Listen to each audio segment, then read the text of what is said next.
O surto de febre amarela, além de ameaçar o ser humano, colocou em risco diversas espécies de macacos. Entre elas, o mico-leão-dourado, um bicho que é o símbolo do Brasil e escapou da extinção graças a um trabalho bem feito nas últimas décadas. É muita curiosidade e também muita sorte encontrar um animal que corre o risco de desaparecer. O mico-leão-dourado é um brasileiro legítimo.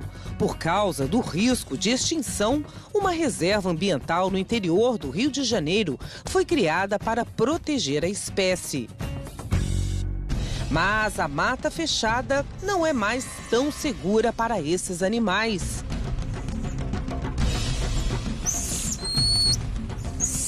E qual é a relação dos primatas com o vírus da febre amarela? Por que muitas pessoas querem distância desses animais? O Domingo Espetacular foi atrás das respostas. Fomos até as cidades de Casimiro de Abreu e Silva Jardim, distantes 120 quilômetros da capital fluminense. Entre esses dois municípios, foi criada há 43 anos a Reserva Biológica de Poço das Antas, a primeira unidade de conservação de micos-leões do Brasil. Casimiro de Abreu é uma típica cidade do interior. Tem cerca de 41 mil moradores. As ruas são muito tranquilas. Só que por aqui, o sossego acabou no dia 10 de março. Um morador morreu vítima da febre amarela. O Átila Santos tinha 38 anos e morava numa área de mata fechada. A morte do pedreiro e os outros casos de febre amarela registrados na região chegaram a causar pânico entre os moradores daqui. Ficou todo mundo apavorado. Todo mundo tem medo, uma coisa que surgiu de repente, pelo mosquito, a gente, né? Apesar que não foi urbano, silvestre, mas a preocupação é grande. O risco da doença levou todos os moradores de Casimiro de Abreu aos postos de saúde. A vacinação contra a febre amarela ainda é feita em outros 63 municípios do Rio. No estado, são 3 mortes confirmadas. Mas em todo o país, segundo o Ministério da Saúde, 234 pessoas morreram vítimas da doença este ano. A febre amarela é uma doença grave. Provoca dores intensas de cabeça e nos músculos, além de calafrios, febre e fraqueza. Na fase mais aguda, atinge os rins e fígado e provoca ainda a chamada icterícia, quando a pele e os olhos ficam com tom amarelado. Especialistas confirmam o vírus da febre amarela, que levou à morte tantos brasileiros, é o vírus silvestre, que nunca foi erradicado no Brasil. A febre amarela silvestre nunca deixou de existir. Todos os anos tem casos de febre amarela no Brasil. E o que difere a urbana da silvestre não é o vírus, é o tipo de vetor, é o carreador, quem vai picar você. A febre amarela silvestre é transmitida pelos mosquitos hemagogos e sabetes. Já na área urbana, a doença é transmitida pelo mosquito Aedes aegypti, o mesmo da dengue, zika e chikungunya. Mas não há casos de febre amarela em regiões urbanas. O último registro ocorreu em 1942, no Acre. Junto com o surto da febre amarela, também apareceram macacos mortos em várias regiões do país. Em Minas Gerais, onde é registrado o maior número de casos da doença, várias espécies de primatas apareceram mortas. Sobrou até para os primatas do Zoológico de Belo Horizonte. Eles foram isolados. O medo é que eles também pudessem ser infectados pelo vírus da febre amarela. Para esse infectologista do Instituto Vital Brasil, no Rio de Janeiro, a morte dos macacos é um alerta grave da natureza. O macaco ele é vítima, não é vilão.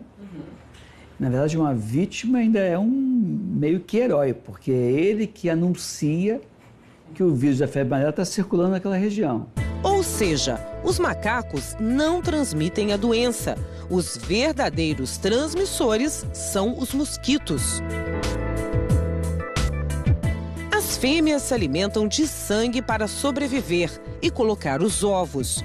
Uma fêmea de mosquito infectada com o vírus, ao picar um macaco, acaba transmitindo a doença ao animal.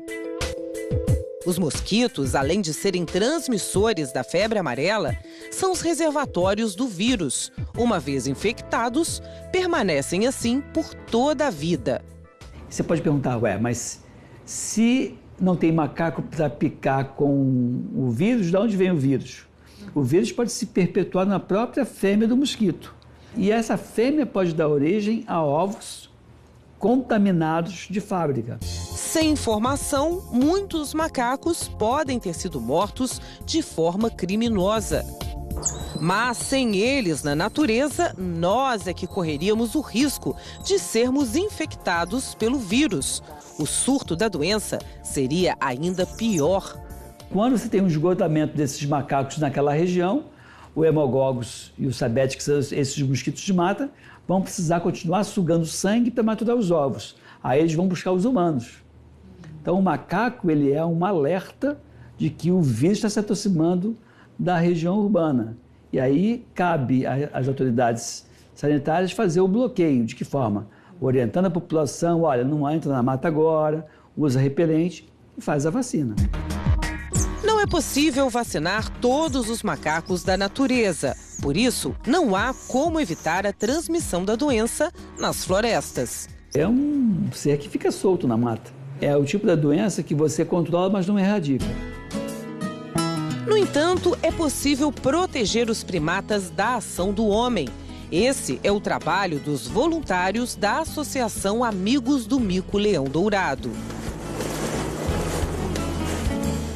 Essa região, conhecida como Baixada Litorânea, é o único lugar do mundo onde existem micos-leões dourados espalhados pela natureza. Mas a chegada da febre amarela colocou em risco essa espécie, que já é ameaçada de extinção.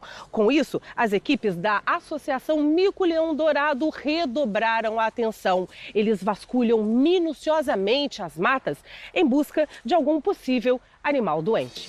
São 3.200 micos-leões em toda a reserva. Em 1960, no auge do risco de extinção, eram pouco mais de 200 animais em todo o país. Os micos ganharam o nome de leões dourados por causa da juba e da cor da pelagem, que varia entre dourada e alaranjada. Eles vivem cerca de 12 anos e pesam até 800 gramas. Alimentam-se de frutas e insetos. Nós chegamos até um trecho onde vive uma família formada por 13 micos-leões dourados. Olha só, gente. Um deles, que ainda é um adolescente, um jovem, está bem pertinho da gente. A gente observa que há no corpinho dele manchas pretas. Não são manchas da natureza, ele não nasceu assim. São manchas de identificação, uma tinta que, claro, não é tóxica, que os estudiosos colocam para poder identificar esses micos como sendo pertencentes a esse grupo, porque eles são extremamente territorialistas. E outra coisa que a gente pode observar também é que alguns têm um colar de monitoramento. Geralmente esse colar de monitoramento é colocado nos machos alfa, que são os líderes do grupo. O monitoramento na reserva é constante. Nenhum animal foi encontrado morto ou com sinais da febre amarela. Mas o surto da doença preocupa os ambientalistas.